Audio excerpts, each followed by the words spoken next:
Bismillahirrahmanirrahim. Assalamualaikum warahmatullahi wabarakatuh. Alhamdulillah hamdas syakirin wa nusalli wa nusallimu alal mab'uthi rahmatan lil alamin sallallahu alaihi wa ala alihi wa sallima ila yaumiddin. Ibu-ibu yang dirahmati Allah, pertama marilah kita panjatkan rasa syukur kehadirat Allah Subhanahu wa taala yang mana pada kesempatan kali ini kita masih diberi waktu untuk belajar bersama lagi, yaitu mengkaji surat Al-Baqarah ayat 1 sampai dengan 7. Semoga apa yang kita kaji bermanfaat bagi kita semua, terutama bisa meningkatkan kualitas iman kita, meningkatkan kualitas ibadah kita, dan meningkatkan akhlak kita, sehingga iman kita tidak dikotori dengan tahayul, syirik, dan kurofat, serta kita tidak taklid kepada nenek moyang kita yang mereka sebenarnya belum mendapat pencerahan. Dan semoga apa yang kita lakukan selalu mendapat ridho Allah Subhanahu wa taala. Amin ya rabbal alamin. Kedua, kami menyampaikan salawat dan salam kepada orang yang diutus sebagai rahmat bagi alam semesta.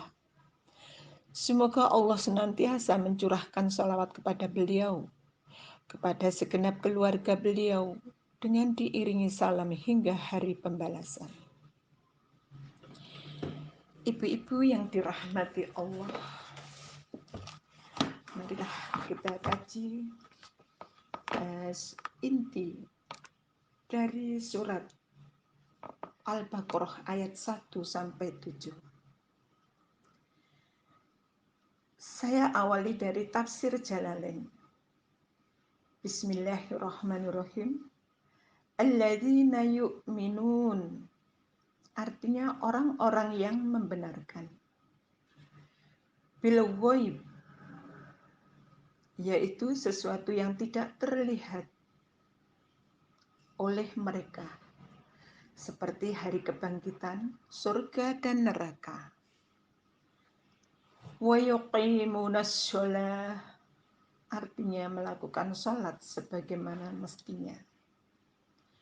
Wa mimma razaqnahum, apa yang kami anugerahkan kepada mereka sebagai rezeki.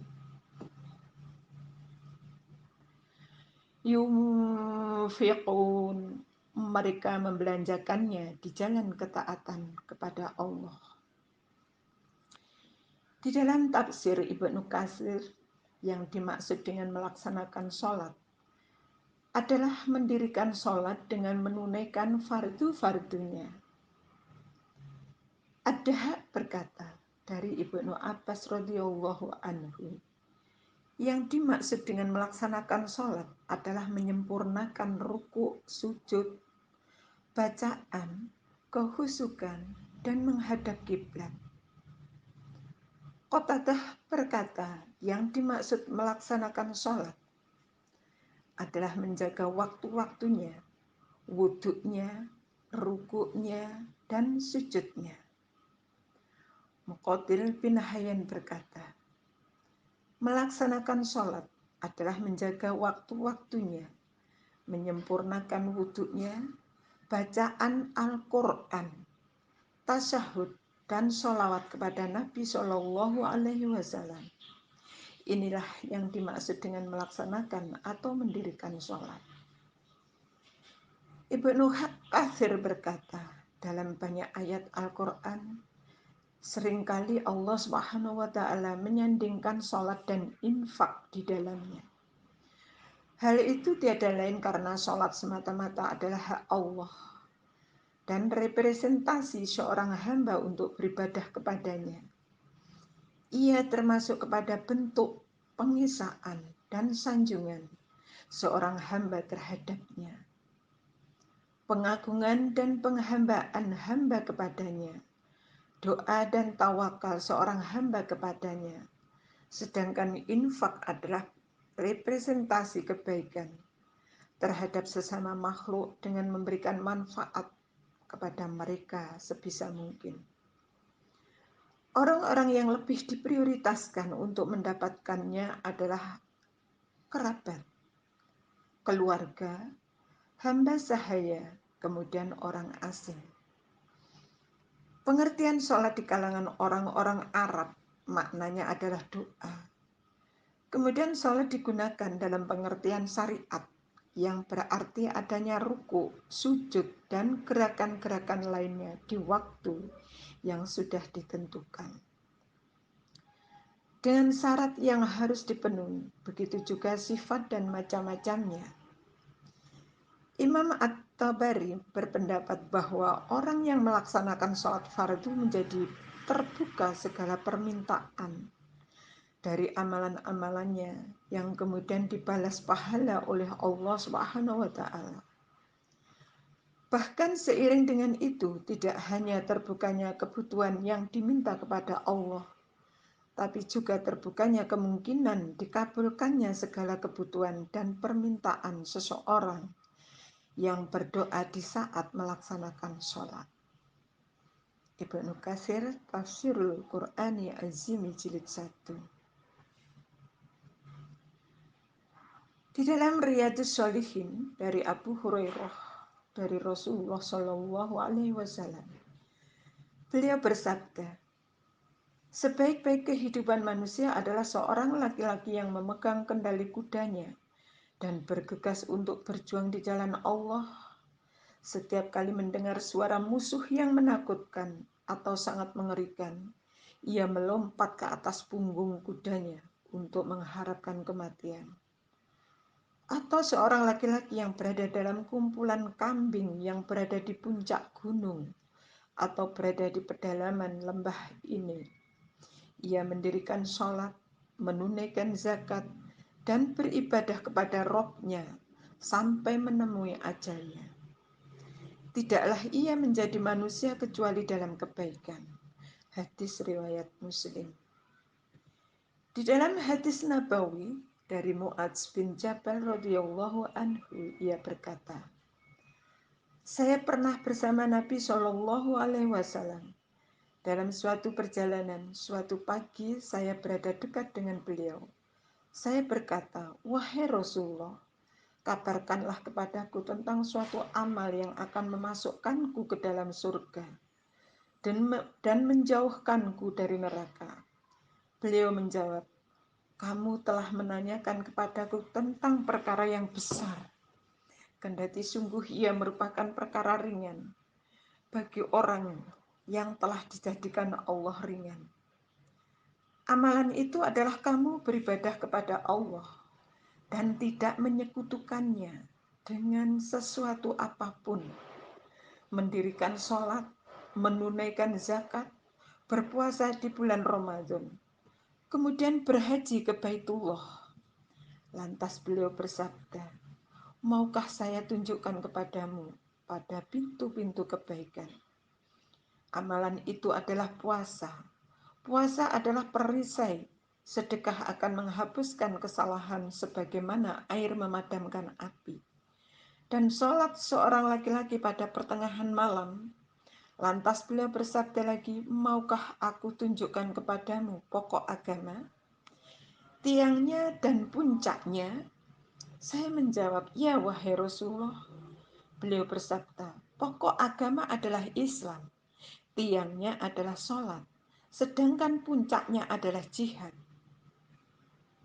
Hadis riwayat At-Tirmidzi, Sunan At-Tirmidzi, juz 5, nomor hadis 2616.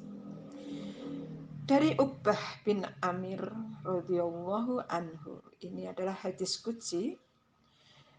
Dia berkata, saya pernah mendengar Rasulullah Shallallahu Alaihi Wasallam bersabda, Tuhan kalian kagum terhadap seorang di antara kalian yang mengumandangkan azan di atas bukit.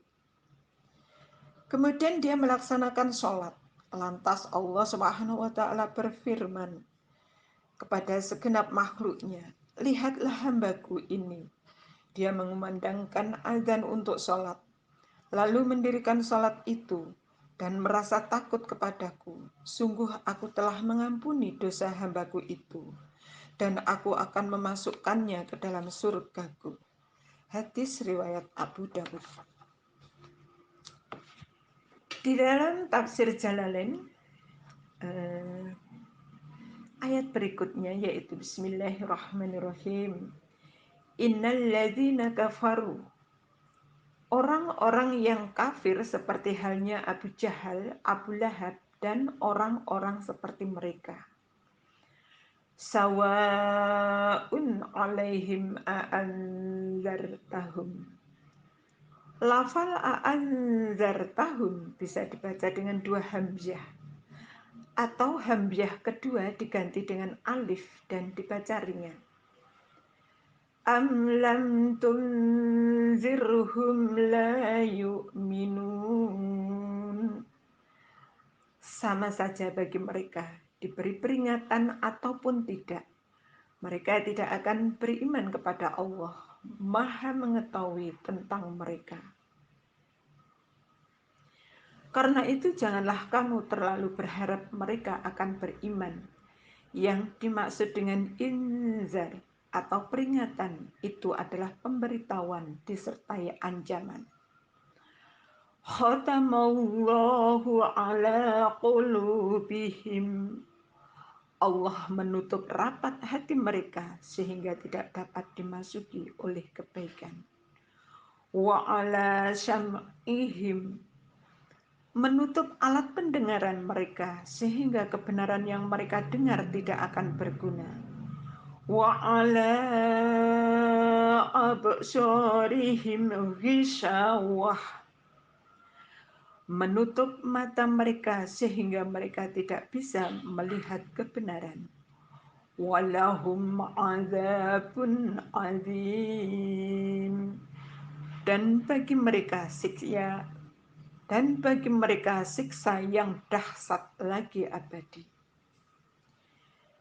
Di dalam sirah Nabawi, dakwah yang dilakukan Nabi Shallallahu Alaihi Wasallam secara terang-terangan ditentang dan ditolak oleh kaum Quraisy dengan alasan bahwa mereka tidak dapat meninggalkan agama yang telah mereka warisi dari nenek moyang mereka dan sudah menjadi bagian dari tradisi kehidupan mereka. Pada saat itulah Rasulullah Shallallahu Alaihi Wasallam mengingatkan mereka tentang perlunya membebaskan akal dan pikiran mereka dari belenggu taklid. Selanjutnya dijelaskan oleh Nabi Shallallahu Alaihi Wasallam bahwa Tuhan yang mereka sembah itu tidak dapat memberi manfaat atau menolak bahaya sama sekali. Tradisi nenek moyang mereka dalam menyembah Tuhan itu tidak dapat dijadikan alasan kuat untuk diikuti. Karena itu adalah taklid buta. Firman Allah di ayat lain menggambarkan bagaimana jawaban mereka dan kerasnya penolakan mereka. Dan apabila dikatakan kepada mereka, marilah mengikuti apa yang diturunkan Allah dan mengikuti Rasul, mereka menjawab, cukuplah bagi kami apa yang kami dapati nenek moyang kami yang mengerjakannya. Apakah mereka akan mengikuti juga nenek moyang mereka, walaupun nenek moyang mereka itu tidak mengetahui apa-apa dan tidak pula mendapat petunjuk? Quran Surat Al-Ma'idah ayat 104. Ketika Nabi Shallallahu Alaihi Wasallam mencela Tuhan mereka, membodohkan mimpi-mimpi mereka, dan mengecam tindakan taklid buta kepada nenek moyang mereka dan menyembah berhala, mereka menentangnya dan sepakat untuk memusuhinya, kecuali pamannya Abu Thalib yang membelanya. Di dalam Riyadhus Shalihin dari Abdullah bin Umar dan Abu Hurairah radhiyallahu anhu, keduanya telah menceritakan bahwa keduanya mendengar Rasulullah Shallallahu Alaihi Wasallam bersabda di atas mimbarnya, Hendaklah orang yang suka meninggalkan sholat Jumat menghentikan perbuatannya, ataukah mereka ingin Allah membutakan hati mereka, dan sesudah itu mereka benar-benar menjadi orang yang lalai. Makna khotpam ialah mengecam dan menutup hingga tak dapat menerima hidayah. Sebagaimana firman Allah, Allah telah mengunci hati mereka dan pendengaran mereka, penglihatan mereka telah tertutup, dan mereka akan mendapat azab yang berat. Quran Surat Al-Baqarah ayat 7. Untuk asbabun nuzul, insya Allah akan dilanjutkan oleh ibu yang lain. Mudah-mudahan apa yang kita kaji, yaitu surat Al-Baqarah ayat 1 sampai 7, bisa menambah kualitas iman kita, ibadah kita, kemudian akhlak kita, sehingga kita menjadi benar-benar memiliki iman yang puritan atau iman yang murni, yang tidak dihinggapi dengan penyakit tahayul, khurafat, dan syirik, serta ibadah kita tidak dihinggapi dengan penyakit bid'ah. Nasru minallah wa fathum qarib wa basiril mu'minin. Wassalamualaikum warahmatullahi wabarakatuh.